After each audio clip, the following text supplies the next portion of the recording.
So this is a piece about spyware and malware and so on your computer, and watching out for it, and antivirus and anti-malware products, and the issue of trust out there as to what you can actually use. Notice I'm going to talk about IT stuff, so I have an appropriate IT sweatshirt, t-shirt on. One of the products that I use is called Spyhunter, and for some reason people have got a thing about it where they think it's a virus itself. I forgot about this. I'd already done another piece on this, and I forgot that there's this problem. Nobody knows who to trust in the world of IT and mobile devices and stuff. It's really it's all about risk, you know. How trustworthy do you think it is? Now, Spyhunter is made by a small company called, or reasonably small, called Enigma software, and it's not cheap. I've said in the other piece how much it costs. It's about £28 for every 6 months. But I put it on one of my machines and it discovered 1,000 items. One of our family's machines, you know, teenager, discovered 1,000 items of malware and promptly eradicated them. I think it's actually more than 1,000, but the point is that machine had MCAFEE on it that entire time from brand new. We got it, it was completely free, so it was completely and fully installed. It was some deal through BT with the broadband, and it failed to even mention there was any problem. It was giving it a clean bill of health for over a year. And then the machine, the laptop, slowed to a crawl. It was a really good laptop, a Sony laptop. Slowed to a crawl, and you know, in desperation I thought, I'm going to have to put this £28 every 6 month product, this Spyhunter product, on and see what that comes out with. I tried one called Malware Bytes as well, and it was okay, but still it didn't get everything. The fix was when I put Spyhunter 4 on, as it is now, and it got over 1,000 pieces of malware, and then the machine began to run normally again. So I've got to go with what I know. But regards trust, I thought I'd point out some of the experiences I've had with trustworthy companies. So what about some of the big ones? Let's try TalkTalk. They must be reasonably trustworthy. You'd have thought, well, okay, here's why I am with TalkTalk, and why when I went to PC World the other day they couldn't sell me it no matter how cheap it was. Decided to go with them for a broadband product, and we signed up the contract for 12 months or 18 months or whatever it was, and then they went and revealed some technical requirements. They sent me a hub, you see, as well as the broadband connection. Obviously send you a hub to work with it. That's when I found out that your whole house has to have a network.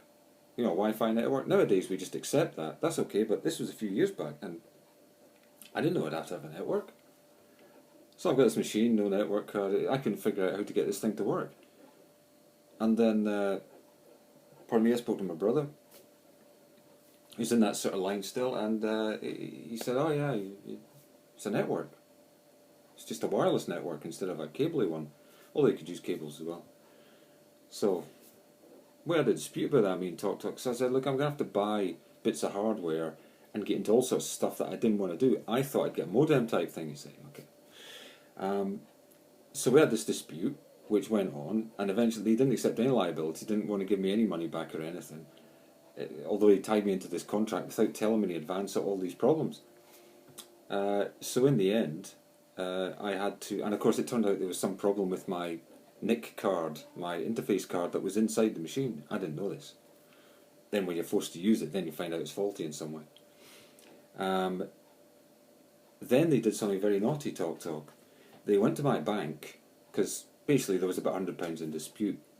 Now the first monthly payment was 48 quid. They went to my bank twice in the 1 week and said, this is a brand new direct debit and it's 48 quid. So the money in dispute was about 100. Rather than them decide to take me to court, they thought, oh, it's much quicker if we just lie to his bank, say we're starting up a new direct debit, then on Thursday, that was the Monday, on the Thursday they say they're starting up a new direct debit again.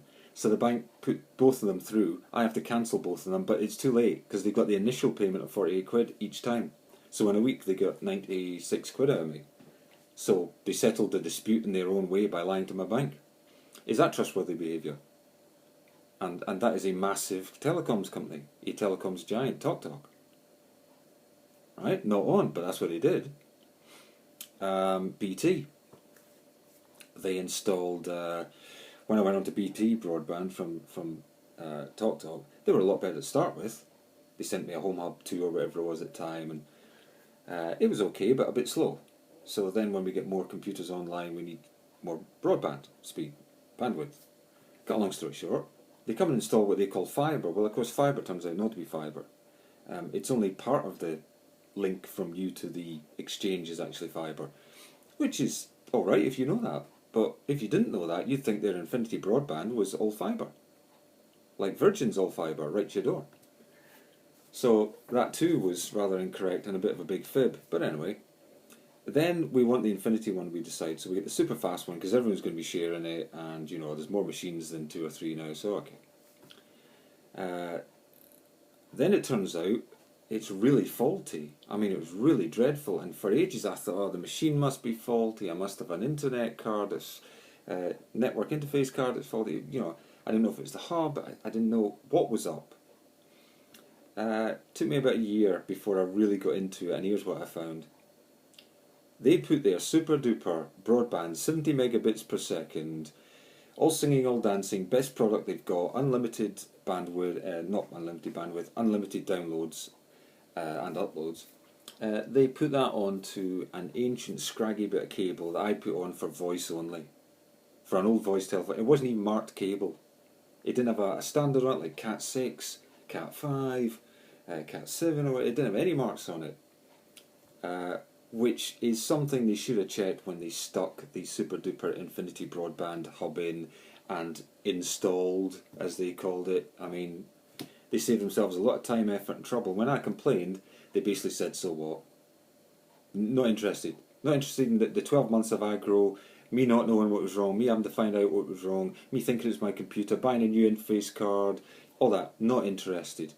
Needless to say, I'd phoned them for telephone support during this time, and they were completely useless as well, because it's never their problem. And of course, if you call out their engineer, here's the cheeky bit, and they find it is not their kit that's at fault, they will charge you £100 and something call out fee because it's not their problem. Okay? Now think about the trouble I had. Based on a faulty cable, remember, that I had put in, and that's what they would have said. And yet, they should have checked it. I had paid for installation, they should have replaced it with a proper piece of cable and so on and so forth. But they would have been able to claim that that faulty piece of cable was not their piece of kit.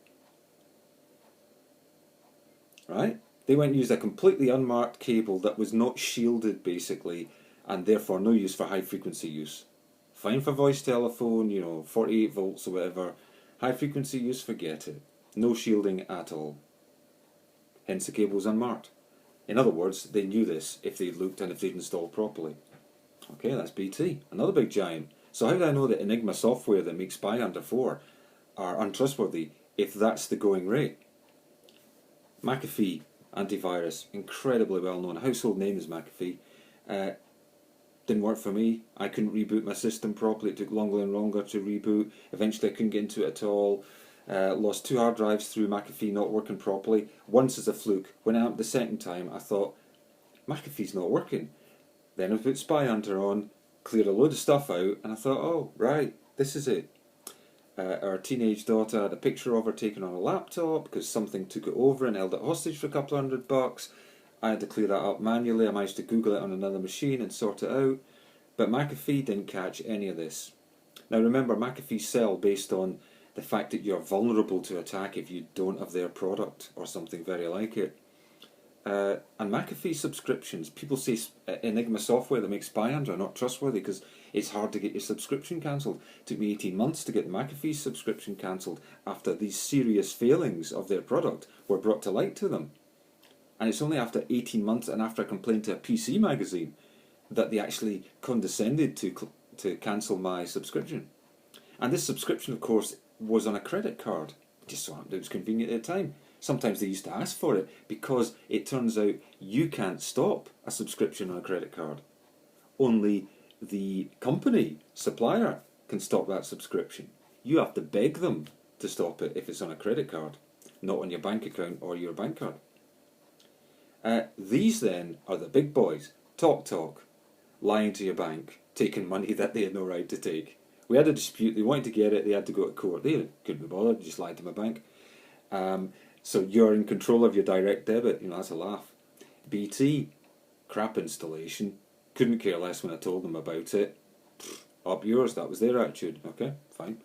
And MCAFEE, failed product, crap product, didn't stop the worst things from happening to me, lost hundreds of photos of my family we'll never get back, irreplaceable, of the kids being younger and stuff, and they gave two fingers as well. But you go to PC World, they sell you MCAFEE. Okay, I mentioned Spyhunter to them in PC World, they said, well, what's that? As though it must be rubbish because they hadn't heard of it. So if the giants are rubbish, how do we know who to trust? There's a problem with trust in the IT world and in computers and devices, and it all goes back to where it comes from. Back in the days when a mobile phone was the size of a petrol can and the weight of a couple of bricks, it's all second-hand car dealer type sales, if you pardon me saying that. In other words, scheisters. And that's maintained today with the way they behave. If the big boys behave like that and there's no stamp of trust, Spyhunter 4 is made by Enigma software, and people are saying that's a virus itself, the thing that I use to protect me. And that could quite worry me. Yet they're a gold accredited software developer for Microsoft. I don't understand. How can you possibly know what to trust in that sort of an IT environment in the world? We need some kind of verification, some kind of law to be applied, and I don't know how you would do it. The question of trust is not resolved, so I'm still going to use Spyhunter because nobody can tell me they're badly behaved compared to any other supplier, including the big ones like BT, MCAFEE and TalkTalk. Thanks for watching and listening.